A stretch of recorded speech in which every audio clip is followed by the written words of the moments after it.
누구나 자신의 신념에 따라서 변증을 하고 있으며 단지 변증의 대상이 복음주의 기독교라는 이유만으로 특별히 이상한 취급을 받을 이유는 없습니다.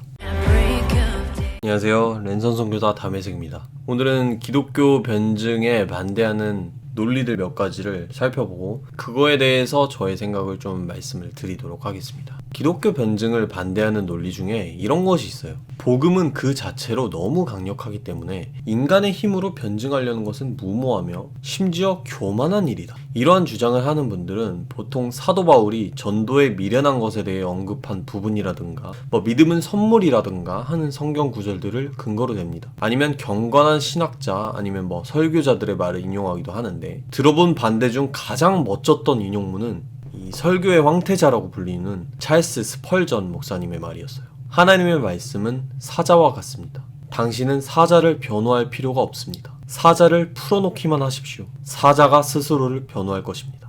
자, 이러한 주장은 일견 믿음이 좋아 보일 수는 있지만 현 시대의 전도 환경에 대한 지나친 낙관론을 담고 있어요.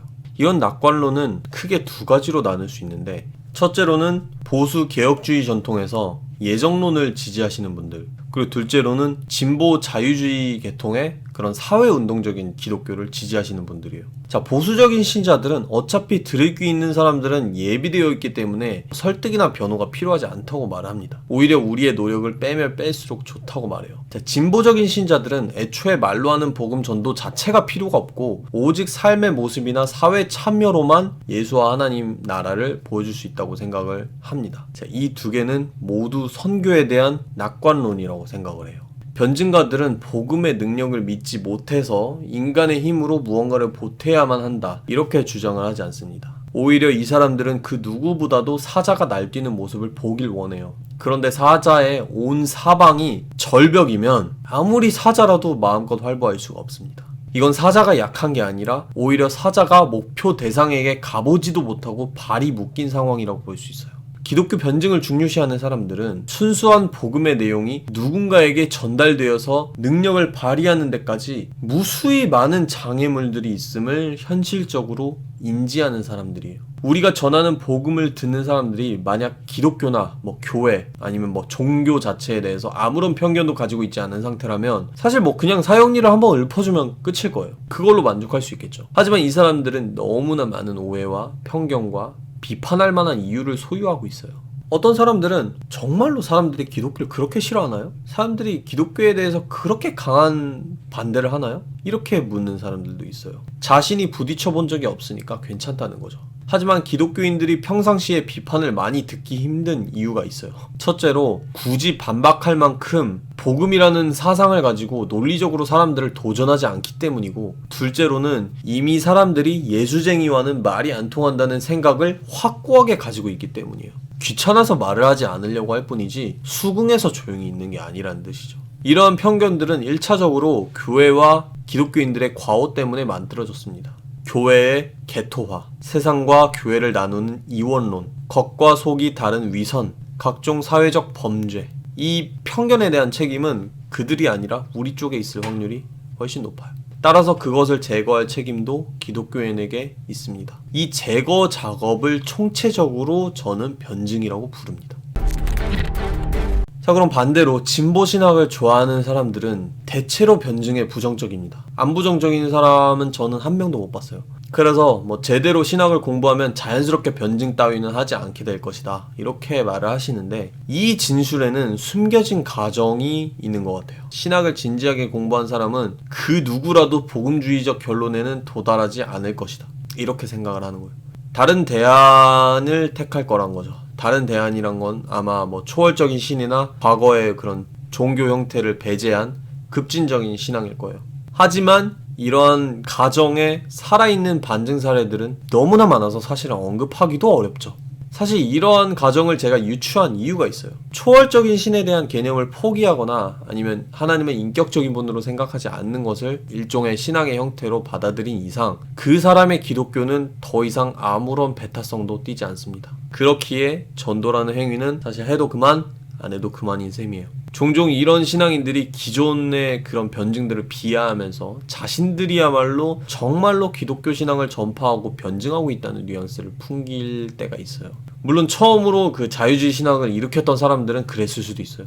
계몽주의의 물결 속에서 기독교가 사라질 위기의식을 느끼고 조화를 시도했던 그 사람들의 의도는 다분히 변증적이라고 볼 수도 있을 거예요. 그래서 저는 슐라이어마와 같은 사람들도 일종의 변증을 한 사람이라고 봅니다. 하지만 오늘날의 많은 진보적인 신자들, 예수 그리스도만이 유일한 길이다 라는 사실을 믿지 않는 그런 신자들은 전도의 당위성을 도저히 찾아볼 수가 없죠. 왜냐면 전도를 할 이유가 없으니까요. 그렇다면 전도의 정의를 바꿔보면 어떨까요? 만약 이 자리에서 하나님 나라를 만들어가자는 사명으로의 초대, 그것 자체가 곧 전도라면 그들도 여전히 전도가 중요하다고 생각할 수도 있을 거예요. 하지만 이거는 소위 복음주의자들이 생각하는 현세와 내세를 포괄적으로 보는 구원의 개념과 큰 온도 차이가 있어요. 애초에 전도라는 단어를 굉장히 다른 의미로 사용하는 사람들이 변증이 필요하지 않다는 식으로 말을 할 자격이 있는지는 잘 모르겠습니다. 차라리 변증적 내용 자체를 비판하는 것이 더 정직한 일이지, 변증하는 사람의 그런 의도나 태도 아니면 변증 자체의 당위성을 이 사람들은 왈가왈부할 자격이 저는 없어 보입니다. 또 다른 사람들은 기독교 변증이 처음부터 기독교를 방어하려는 의도를 지녔기 때문에 신뢰할 수가 없다고 말해요. 하지만 모든 학자들은 기본적으로 변증가나 마찬가지입니다. 사회문화 비평가이자 유명 기독교 작가인 오스기니스는 이렇게 말해요. 이렇게 자아를 내보이고 설명하고 팔고 변호하고 내면의 생각과 감정을 나눈 적은 일찍이 인류 역사에 없었다. 그래서 지금은 웅대한 세속 변증의 시대라 할 수 있다. 기독교적 변증의 개념을 알거나 가져다 쓰지 않고도 온 세상이 변증에 빠져있다.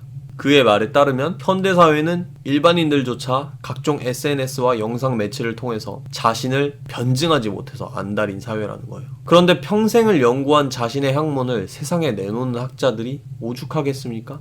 가장 간단한 예를 들어볼게요. 우리는 박사 학위를 받기 위한 논문 통과 과정에서 거쳐야 될 최종 관문을 방어 혹은 디펜스라고 부릅니다. 보통은 교수님들이 앉아가지고 논문에 대해서 비판을 하면 박사 후보생이 최선을 다해서 그거를 변증을 해내야만 하죠. 대부분의 학자들은 이런 과정을 거쳐온 사람들이에요. 자, 변증하려는 의도가 불신의 근거가 된다면 기독교의 비판자들도 같은 기준을 적용해야 돼요. 현재 기독교를 비판하는 학자들 중 상당수는 자신의 공부를 마치기도 전에 이미 기독교를 비판하고 무신론을 변증하려는 의도를 지니고 있었어요. 대표적인 예로 역사학을 공부한 리처드 캐리어가 있겠죠. 그는 대표적인 예수 신화론자로 예수가 실존 인물이 아니라고 주장을 합니다. 근데 이 사람은 공부를 마치기 전부터도 인터넷에서 이미 유명한 무신론자 논객이었어요. 그렇다고 무신론 학자들의 논리가 자동으로 엉터리가 되어야만 됩니까? 이 사람은 무신론 변증가니까 당연히 이 사람의 말은 들어볼 필요도 없어. 이렇게 얘기를 할 수는 없는 거죠. 그들의 논증의 내용으로만 평가하면 되는 거예요. 누구나 자신의 신념에 따라서 변증을 하고 있으며 단지 변증의 대상이 복음주의 기독교라는 이유만으로 특별히 이상한 취급을 받을 이유는 없습니다. 물론 복음주의자들의 변증이 정말로 문제가 있는 경우도 많겠지만 그런 경우에도 내용을 문제 삼아야지 단순히 의도 탓으로 돌릴 수는 없다는 거죠. 정리하자면 오늘은 기독교 변증에 대한 흔한 그런 반론, 그것들에 대해서 저의 생각을 한번 나눠봤습니다. 다음 시간에는 이 변증 3부작의 마지막으로 포스트 모더니즘 세계에서 절대 진리를, 객관성을 인정하지 않는 이런 포스트 모더니즘 세계에서 변증을 어떻게 해야 되고 이런 것들이 어떻게